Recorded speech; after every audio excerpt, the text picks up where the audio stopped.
In this video, I'll show you how to get likes notifications tailored for you on X, also known as Twitter, in just a few quick steps. This is really useful if you want more personalized notifications and don't want to miss the likes that matter most to you.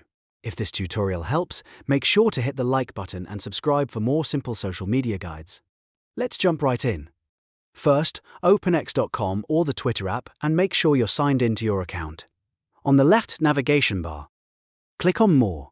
This will open up the full menu with additional settings and options. From there, click on Settings and Privacy. Once you're inside the Settings menu, look for Notifications and click it. This section controls how X sends alerts and updates to your account. Next, click on Preferences. This is where you can customize the type of notifications you receive.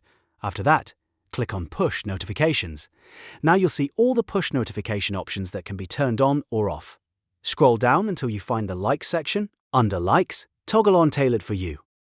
This setting makes your like notifications more personalized, so X can show you the ones that are more relevant based on your activity and interests. Once that switch is on, you're all set. Your likes notifications will now be tailored for you. And that's it. You've successfully turned on tailored likes notifications on X. If this video was helpful, don't forget to like this video and subscribe for more quick tutorials just like this one.